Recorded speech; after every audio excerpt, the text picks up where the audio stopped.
The financial crisis of 2008 never finished. I will show you today why this is the case.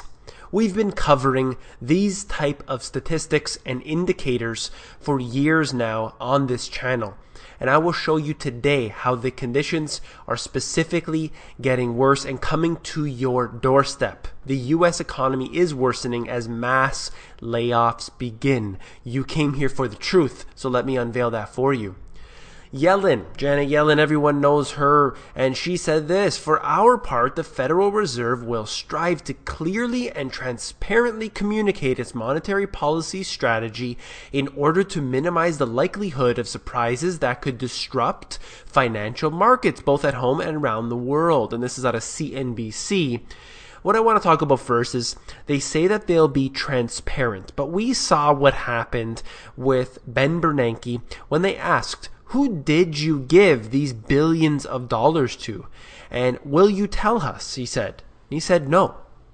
So right there, they will not be transparent. In fact, they had the $16 trillion bailout. They say it's only $4.4 trillion.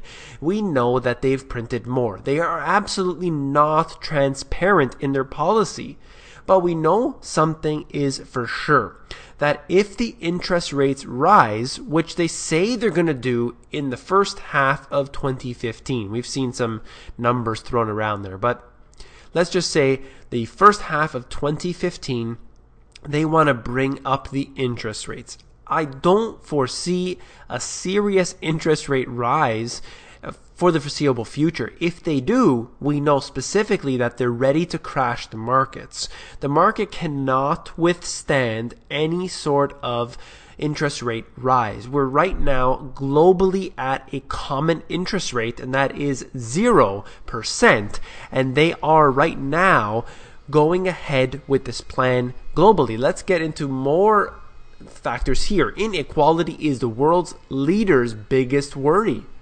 And who said this exactly? That's the World Economic Forum. So if we go into the details, the widening income gap between the world's richest and poorest is the leader's greatest concern for 2015, according to a survey published by the World Economic Forum. They said that worsening inequality jumped to first place this year as the biggest risk for 2015, even higher than unemployment. So I like to get into unemployment a lot, but I also do cover this inequality that we're having. We see the rich getting richer, the poor getting poorer, and there's no time in history where we have seen this at a worse time. Now, if you look at this right here during the bailouts that occurred, we saw the small individual working for that company or working for the financial firms, for example, making a very small portion of the total, and the CEO making practically all of the money that the corporation makes. And that's where the money is being channeled into the hands of the elite. And of course, then you wonder why they have the power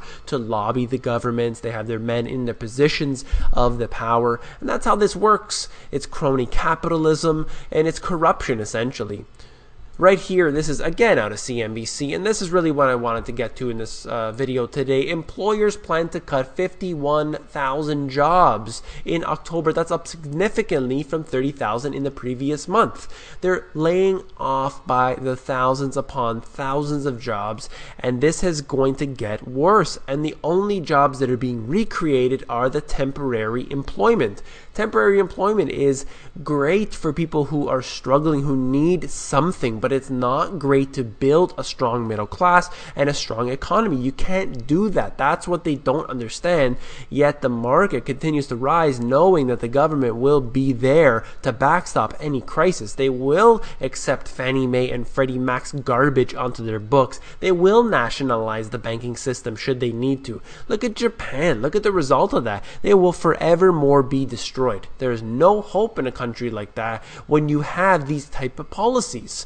Let's go right here. This is where the money's going. If you want to know, instead of creating jobs or finding ways to basically lower the burden on people, they're actually increasing the burden by increasing the taxation. Iraq War II, Obama seeks new war authorization, will more than double the U.S. troops on the ground. this right here out of CNS News, and it said this: Obama will order an additional 1,500 troops to Iraq, more than doubling the 1,400 who are currently there.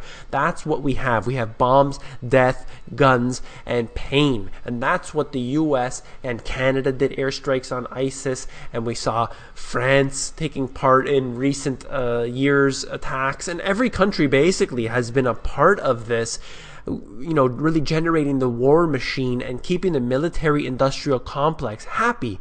And it has been working significantly well for them. At the same time, however, right here on our own borders, within our own borders, we are seeing more of a crisis occurring, the economically, politically, and even the threats of things happening. We're seeing civil unrest in all of our countries. At the same time, we're putting all of our troops overseas to bomb people and hurt people that may or may not be guilty of something, but however, they're not protecting our own borders. That's a big problem.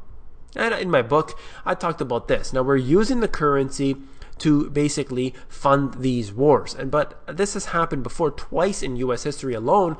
Hyperinflation occurred twice, and it says this: during the Revolutionary War and also during the Civil War. They had their own currencies that they were using to fund the war. In Weimar Germany, they also did the same thing. They took their dollars, their marks, off the gold backing and basically printed to infinity. And you saw what happened. You know about the wheelbarrows of cash and these type of things. And you'll see this happen in your country too if they continue on these policies. Now, again, we get into this argument of, is it deflation or is it hyperinflation? Regardless, your money will be worthless. So let's go into what Greenspan said. And he said this: gold is a currency. No fiat currency, including the dollar, can match it. And this funny thing about this was, I don't know if you guys saw this right here. This is from the Council on Foreign Relations, which I actually quoted in my previous video here. But basically what he said was that this information here was actually excluded from the initial transcript of the CFR meeting, which is actually quite interesting that they would get rid of it altogether, because he said something so powerful. And when the truth is spoken, they need to really cross that out. We don't want the truth to be shared, that's for sure. So he's saying this, and I definitely do believe that gold is a very strong currency in this way. We could have gold backing on our dollars. We could have some semblance of reality, at least back it with wheat. I don't care. I mean, have some sort of semblance of reality in the system, whereas we're going towards the IMF SDR type of digital currency, where I see it going, and that is even worse than the dollars that we're currently on right now. So then I want to bring in this information here out of CNBC. There's a Swiss referendum on November 30th that could require the country's central bank to hold 20% of its foreign exchange reserves in gold. I don't really know if they're going to go ahead with this. So far, it's 2 to 5 right here. And, this would obviously be a big purchase for them based on what I've read. I don't know if they're going to go for this. If they do, certainly they're going to still have to print money because they want to manage that 120 to the euro. So I would have to really suggest that this may not be very realistic for them in the future, because as all currencies are being devalued, they would have to buy up lots and lots of gold. It does mean a good thing for the price of gold indirectly, but of course we're talking about gold on the financial markets, which are heavily manipulated. They could push the price down as far as they want. We've seen it come down significantly, but at the same time we have physical gold that is in high demand. Now, whether it's in a shortage or not, we know it's in high demand all around the world. The numbers continue to increase for physical demand. Now, when we talk about the ETFs and the futures and all this, those numbers fluctuate all the time, but actual physical demand is on the up. I'm really not betting on this at any time, that's for sure. And this is what I see our conditions getting to right now. And this is just one example out of breaking911.com. In Tampa Bay, Florida, people are camping out and lining up to get free chicken. That's right. You can get free chicken for a year at the store Chick-fil-A. And basically, people are literally lining up. 100 adults are going to get themselves a year worth of chicken. Now, if the economy was just booming, if this was the roaring 20s all over again, you probably wouldn't have so many people furiously trying to get into line to get this chicken. And the same thing goes for the Nike shoes. People were literally dying over Nike shoes. And this is where the economy is going. And this is really tells you a lot of the public itself, unfortunately, how people are really focused on the wrong things. They're looking into definitely the wrong things. They're not focused on their futures. And, it really shows you something when this type of thing is happening. It's really not a good thing for the future. And I just wanted to say thank you to all of those who have been commenting and the thumbs up and the shares and everything. I see it all. I really find it difficult to reply to everybody, but as you know, I do reply. I go through every chance I get and just reply to every emails, particularly on the insiders. They get first priority, and then into the my other email, and then the comments and the messages and everything. I just wanted to let you know the best place to get me is definitely on the insiders. I usually reply within a day or two. And alternatively, if you're going to message me in the comments, I might miss some. And there's also the fact that people do comment to me on Twitter or Facebook, which I don't check too often. So if you really need to get a hold of me and want me to reply, just please email me or comment. That's another way to do it. If you found this video informative, I would really appreciate it if you give me a thumbs up. And don't forget to become an insider. The Insiders is where I give out all my best intel for free, and that is available to moneygps.com. You scroll down to the bottom, fill in your email address, and you get occasional emails from me with good, short, concise info.